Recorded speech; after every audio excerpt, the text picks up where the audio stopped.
बिस्मिल्लाहिर्रहमानिर्रहीम। अस्सलामुअलैकुम नाज़रीन। पिछली किस्त में आपने देखा था कि तोरना खातून की मुलाकात हकीम उर्फ दाई आज़म से होती है, जो बच्चों के लिए एक दवा बनाकर देता है। इस पर तोरना खातून हकीम से कहती है कि इसका बदला ज़रूर चुकाऊंगी अगर इस दवा ने काम किया। मैं अभी जा रही हूँ, आपसे फिर मुलाकात होगी। इस पर दाई आज़म उर्फ हकीम कहता है कि हाँ, हम फिर मिलेंगे। तो नाज़रीन, इस एपिसोड के आगाज़ में आप देखेंगे कि एक जानिब योरगोस सल्जोक सल्तनत इस्फहान की तरफ रवां दवां होता है और इसी रास्ते पर अपने घोड़ों से नीचे उतर आता है जहां पर संजार ने उसके भाई को कत्ल किया। इसी दौरान पादरी कहता है एलेक्सिस को यहां पर कत्ल किया गया, आप ये जगह क्यों देखना चाहते थे? इस पर योरगोस कहता है मैं अपने इंतकाम के सुराख की इब्तदा यहीं से करूंगा। ये कहते साथ ही ज़मीन पर खून के कतरों को देखते हुए उस मट्टी को अपनी मुट्ठी में बंद करते हुए कहता है कि अब इनको तलाश करना होगा। और इसी दौरान उसकी नज़र एक टूटे हुए तीर पर पड़ती है, जिसे देखकर कहता है कि ये तीर टूटा हुआ है, लगता है कि उसे तीर तोड़कर मारा गया है। और फिर योरगस घोड़े के कदमों के निशानात को देखते हुए कहता है और ये इस कातिल के घोड़े के निशानात हैं। इसी दौरान एक सिपाही आकर योरगोस को बताता है कि सल्जोकी सिपाही आ रहे हैं। फिर पादरी कहता है कि हमें फौरन रवाना होना होगा। इस पर योरगोस खड़े होते हुए कहता है और मुझे इनके आने का इंतजार है। इस पर योरगोस अपने एक हाथ में दस्ताना पहन लेता है। इसी दौरान सल्जोक सिपाहियों की आवाज़ आती है कि ये वही जगह है जिसका अलहाज ने बताया था। और इसी वक्त सल्जोक सिपाहियों की नज़र योरगोस और इसके सिपाहियों पर पड़ती है, तो इन्हें देखकर एक सिपाही कहता है ये कौन है? इस पर योरगोस अचानक से अपना खंजर निकालकर उन पर हमला कर देता है और फिर एक एक कर चारों को कत्ल कर दिया जाता है। कत्ल करने के बाद योरगोस अपनी तलवार वापस म्यान में डालकर अपने सिपाहियों से कहता है कि इन्हें दफन कर दो, कोई निशान बाकी नहीं रहना चाहिए।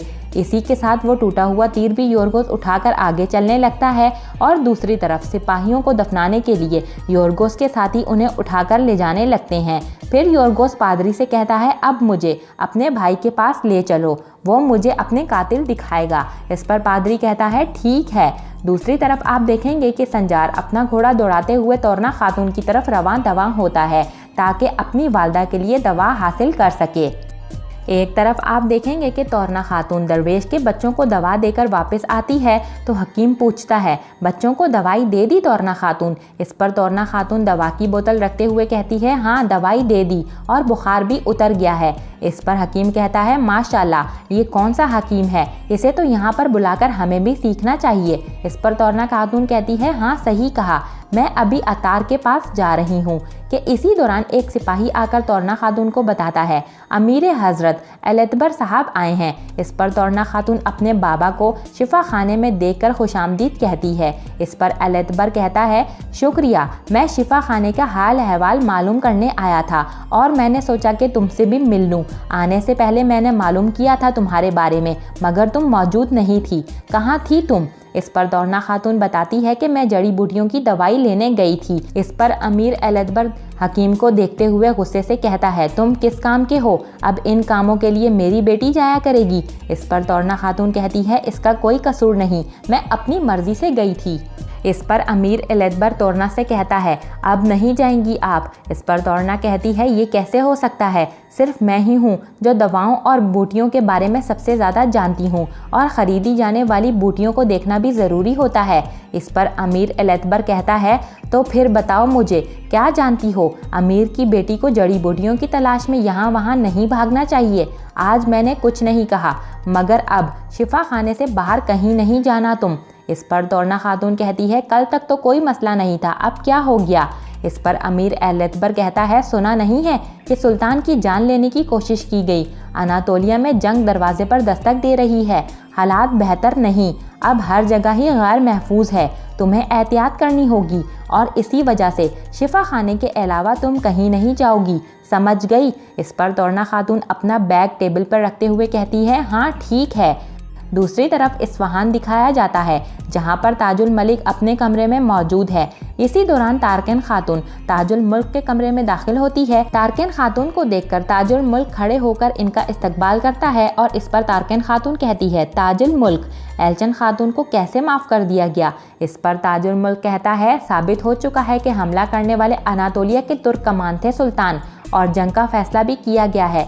मगर मैं अपनी पूरी कोशिश करने के बाद इसे माफ़ी दिलवाने से रोक नहीं पाया। इस पर तारकिन खातून कहती है, वो औरत हमारी दुश्मन है, इसे महल में ठहरने की इजाज़त कैसे दे दी गई। इस पर ताजुल मुल्क कहता है, आपकी बात दुरुस्त है, मगर जैसा कि हमारे सुल्तान।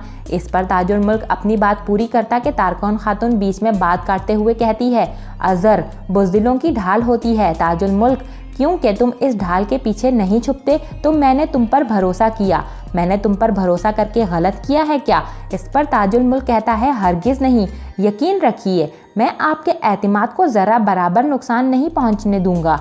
हो सकता है कि सुल्तान इस औरत की गर्दन काट देते, मगर सफ़ीर सुल्तान और निज़ामुल मुल्क सुल्तान के फैसले पर असर अंदाज हुए। इस पर तारकिन खातून कहती है, ये दोनों बुढ़े हम दोनों के सामने पहाड़ों की तरह खड़े हो गए हैं ताजुल मुल्क। अगर हमने इनको अबूर नहीं किया तो सूरज नहीं देख पाएंगे। अब पहाड़ अबूर करने के लिए हमारे हाथ हैं। मैं पैदा होने वाले वली अहद के ज़रिए और तुम अनातोलिया के जंग के ज़रिए हम अपने हदफ तक पहुँचेंगे। दूसरी जानिब तोरना खातून शिफा खाने से बाहर अपने वालिद अमीर एलतबर के साथ आती है।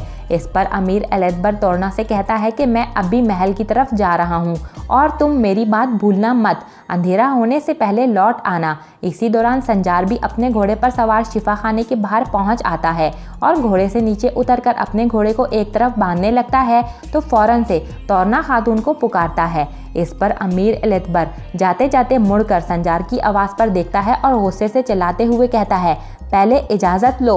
इस पर संजार वहीं रुक जाता है तो अमीर एलतबर संजार के पास आकर पूछता है, तुम कौन हो, मेरी बेटी से क्या चाहते हो। इस पर संजार समझ जाता है कि ये अमीर एलतबर है और फिर उसे सलाम पेश करते हुए अपना नाम बताता है कि मेरा नाम संजार है अमीर हज़रत, मेरी वालदा बीमार हैं। कहा गया है कि इसकी दवा सिर्फ तोरना खातून के पास है, हमें जाने की इजाज़त दीजिए। इस पर तोरना खातून पूछती है, कहाँ। इस पर संजार कहता है, कैनक के इलाके में। इस पर अमीर एलतबर पूछता है, कोई और तबीब नहीं मिला कि यहाँ चले आए, मेरी बेटी कहीं नहीं जा सकती। इस पर संजार कहता है, अमीर हज़रत ये ज़िंदगी और मौत का मामला है, मेरी अम्मी बहुत बीमार हैं और इसकी दवा तोरना खातून के पास ही है। इस पर अमीर एलतबर कहता है, किसी दूसरे हकीम से दवाई लो और जाओ, बहस मत करो। इस पर तोरना खातून अपने बाबा से कहती है, बाबा वो कह रहा है कि दवाई सिर्फ मैं ही बना सकती हूँ, जाने दीजिए मुझे। इस पर अमीर एलतबर अपनी बेटी से कहता है, मैंने कहा कि शिफा खाने से कहीं नहीं जाऊंगी। इसके बाद अमीर एलतबर संजार को खबरदार करते हुए कहता है, तुम इंतज़ार मत करो, निकलो यहाँ से। इस पर संजार तोरना खातून की जानिब देखता है तो तोरना कहती है, मैं नहीं आ सकती, जाओ यहाँ से। इस पर संजार खामोशी से वापस लौट जाने के लिए अपने घोड़े की तरफ चला जाता है। दूसरी जानिब कैनक आबादी दिखाई जाती है जहाँ पर बाशुला खातून का इलाज किया जा रहा है और हकीम खातून ठंडे पानी की पट्टियाँ रखते हुए संजार को याद करती हैं जो अब तक दवा लेकर नहीं पहुँचा। वहीं पास बैठी लड़की कहती है, अभी तक इनका बुखार नहीं उतरा।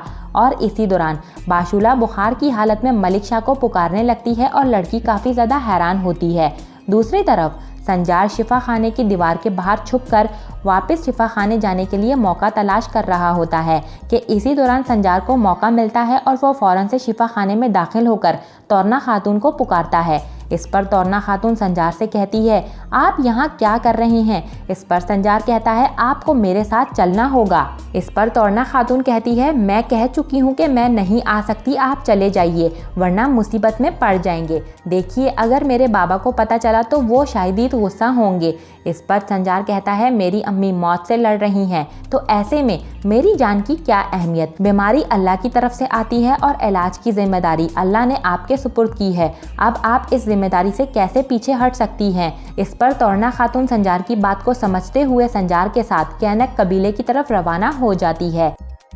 दूसरी तरफ कवाल किला दिखाया जाता है जहां पर कमांडर अपनी आंखों पर काली पट्टी बांधकर तीर अंदाजी के जौहर दिखाते हुए मशक कर रहा होता है और फिर इसी दौरान किलेदार अपने सिपाहियों से मुखातिब होकर कहता है, तुम अभी तुर्कों को देखने के लिए मुंतजिर हो, जब तक तुम देख नहीं लेते इसी वक्त तक तुम्हारी तरबियत होती रहेगी। तुम्हें हिस्स के जरिए देखने और सुनने की ज़रूरत है। इसी दौरान किले का दरवाज़ा खुलता है और योरगोस अपने भाई की लाश को कंधों पर लादे खड़ा होता है। किलेदार योरगोस को देखकर कहता है, योर्गोस, मैं तो समझा था कि तुम मुझे सुकून पहुंचाने के लिए गए हो, लेकिन ये तो तुम मुसीबत उठाकर ले आए। इस पर योर्गोस कहता है, उन्होंने मेरे भाई को कत्ल कर दिया। इस पर किलेदार कहता है, मुर्दा सिपाही मेरे किसी काम का नहीं, इसे वहीं पर दफन कर देते, यहाँ पर क्यों ले आए हो। इस पर योर्गोस किलेदार से कहता है, इसकी मौत हमारे मुकद्दस मकसद की खातिर हुई है, क्या मैं इसे तुर्कों के इलाके में ही छोड़ देता। अभी मैंने इससे बहुत कुछ मालूम करना है। इस पर किलेदार कहता है, आह योर्गस आह। इसी के साथ योर्गस अपने भाई को लेकर किले के अंदर चला जाता है और यहाँ पर इस एपिसोड का इख्तिताम होता है। नेक्स्ट एपिसोड के लिए आप हमारे चैनल को सब्सक्राइब कर लें। इसके अलावा वीडियो को लाइक करके अपने दोस्तों के साथ ज़रूर से शेयर कर दें। Thanks for watching and keep supporting us.